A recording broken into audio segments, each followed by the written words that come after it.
আসুন আজকে আপনাদের একটা গল্প বলি। এক সুন্দর ভ্রমণের অভিজ্ঞতার গল্প, এক স্বপ্নরাজ্যে পৌঁছে যাবার গল্প। যে গল্প শুরু হয় সেই স্বপ্নরাজ্যে পৌঁছে যাওয়ার পথ নির্দেশের মধ্যে দিয়ে। কি শুনবেন তো আমাদের গল্প? তবে চলুন শুরু করি এর প্রথম অধ্যায়। কিভাবে যাবেন সেই রাজ্যে? প্রথমে কলকাতা থেকে নতুন দিল্লি চলে আসুন। তার জন্য রয়েছে Rajdhani express, Purba express, Netaji express, Howrah Barmer express, Sampark express, Duronto express. Delhi তো আসলেন, এবার শ্রীনগর চলে আসুন বাস ভাড়া করে। জনপ্রতি ভাড়া 2000 টাকা। দিল্লি থেকে শ্রীনগর যেতে পারেন উড়ে, মানে ফ্লাইটে করে। তার জন্য কিন্তু 3 মাস আগে বুকিং করতে হবে। পিক সিজনে টিকিট পাওয়া এক দুঃসাধ্য ব্যাপার, দামও থাকে চড়া। আমার মনে হয় আপনারা কিছুটা বুঝে গেছেন আমরা কোন স্বপ্নপুরীর উদ্দেশ্যে আজ রওনা দেব। হ্যাঁ, আমরা যাচ্ছি মর্তের স্বপ্নপুরী ভূস্বর্গ কাশ্মীর। আর আপনারা যারা আমাদের চ্যানেলটিকে এখনো সাবস্ক্রাইব করেননি, তারা আমাদের ভূস্বর্গ কাশ্মীর ভ্রমণের সঙ্গী হতে গেলে অবশ্যই চ্যানেলটিকে সাবস্ক্রাইব করে পাশে থাকা বেল আইকনটিকে ক্লিক করে দেবেন। যদি হাওড়া থেকে হিমগিরি এক্সপ্রেস বা কলকাতা স্টেশন থেকে জম্মু তাওয়াই এক্সপ্রেস ধরেন, তাহলে জম্মু পৌঁছে সেখান থেকে বাসে বা গাড়িতে পৌঁছে যেতে পারেন শ্রীনগর। আর যদি বৈষ্ণোমাতার দর্শন করে তারপর শ্রীনগর যেতে চান, তাহলে কাটরা থেকে বন্দে ভারত ধরে নিন। তার জন্য রিজার্ভেশন কিন্তু আগের থেকে করতে হবে। পিক সিজনে টিকিট পাওয়া খুবই দুঃসাধ্য ব্যাপার।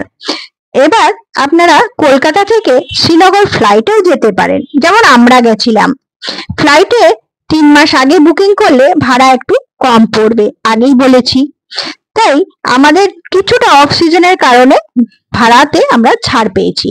এবার শ্রীনগর পৌঁছে তো গেলেন, কিন্তু থাকবেন কোথায়? শ্রীনগরের হাজরাতবাল মসজিদ এবং নিগিন লেকের আশপাশে প্রচুর হোটেল এবং গেস্ট হাউস আপনারা পেয়ে যাবেন। রুম ভাড়া এই 2000 টাকা মতন। তবে শ্রীনগর থেকে এটা কিছুটা ভেতরের দিকে, তাই মূল শহরে যদি থাকতে চান তাহলে লাল চকের কাছাকাছি কোনো হোটেল বা গেস্ট হাউস নিতে পারেন। রুম ভাড়া প্রতিদিন 1500 টাকা মতন। তবে এটি প্রচুর জনবহুল এলাকা। ভিড়ভাট্টা যদি পছন্দ না হয়, তাহলে ডাল লেকের কাছাকাছি কোনো হোটেলে আপনারা থাকতে পারেন। রুম ভাড়া কিন্তু 3500 টাকা থেকে শুরু। তবে রুমে সব রকম আধুনিক সুযোগ সুবিধা আপনারা পেয়ে যাবেন। হোটেলে রুম বুকিং তো হলো, এবার কাশ্মীরকে ঘুরে দেখতে হবে। তো দু চোখ ভরে দেখতে হলে লাগবে গাড়ি। ছোট গাড়ি নিলে, মানে এই সুইফট ডিজায়ার বা ওয়াগনারের মতন গাড়ি নিলে প্রতিদিন ভাড়া পড়বে 3000 টাকা। বড় গাড়ি মানে ইনোভা বা স্করপিও নিলে ভাড়া পড়বে 4000 টাকা প্রতিদিন।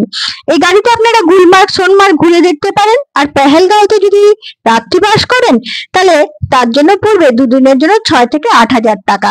এই সম্পর্কে অন্য কিছু জানতে হলে অবশ্যই কমেন্ট করবেন আমাদের, আমরা ডিটেইল ইনফরমেশন আপনাকে দেওয়ার চেষ্টা করব। এরপর আশপাশের জায়গাগুলো শ্রীনগরে ঘুরে দেখতে হলে আপনারা একটা অটো বুক করে নিন 2 থেকে 2500 টাকা দিয়ে। তবে সিজন ওয়াইজ ভাড়া কিন্তু বাড়ে কমে। অফ সিজনে কম পেলেও সিজনে কিন্তু প্রচুর ভাড়া বেড়ে যায় সবকিছু। আপনি যেরকম দরদাম করতে পারবেন, আপনি সেরকম ছাড় পাবেন। কাশ্মীরে এসে প্রচুর নন ভেজ আইটেম আপনারা চেখে দেখতে পারেন। আর ছোট বড় প্রচুর রেস্টুরেন্ট আপনারা এখানে পেয়ে যাবেন ভেজ আইটেমের জন্য। তাই যারা ভেজ খান তাদের জন্য কোনো সমস্যা হবে না। ডাল লেকে শিকারাতে ভ্রমণের অভিজ্ঞতা যদি নিতে চান, তবে 6 পয়েন্টের জন্য আপনাকে সময় দিতে হবে 2 ঘন্টা মতন। দাম পড়বে 2 থেকে 2500 টাকা। আর যদি 4টি পয়েন্ট আপনারা ঘুরে দেখেন, তাহলে সময় লাগবে 1 ঘন্টা। আর আপনাদের 1500 টাকা তার জন্য দিতে হবে। গুলমার্গে গন্ডোলাতে ভ্রমণ করতে হলে জম্মু কাশ্মীরের ওয়েবসাইট থেকে টিকিট বুক করবেন। ফার্স্ট ফেজের জন্য 800 টাকা জনপ্রতি, আর সেকেন্ড ফেজের জন্য 800 টাকা জনপ্রতি। তবে ঠান্ডার সময় ছাড়া আপনারা স্নো কোথাওই দেখতে পাবেন না।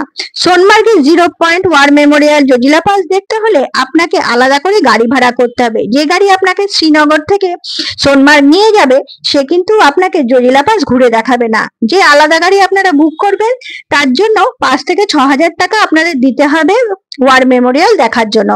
ঘোড়াতে করেও আশপাশটা ঘুরে দেখতে পারেন, 1500 টাকা মতন ওনারা নেন। তবে দরদাম করে কিছুটা কমাতে পারেন। আর অবশেষে বলি, এখানে শুধু শ্রীনগরে সচিত্র পরিচয়পত্র দেখিয়ে আপনারা প্রিপেড সিম নিতে পারেন। অন্য কোনো রাজ্যের সিম কার্ড কিন্তু এখানে কাজ করে না। তাই সবসময় সচিত্র পরিচয়পত্র আপনার সঙ্গে রাখুন। আর এত কিছু না ভেবে ব্যাগ গুছিয়ে একবার বেরিয়ে পড়ুন না, দেখবেন আপনি নিরাশ হবেন না।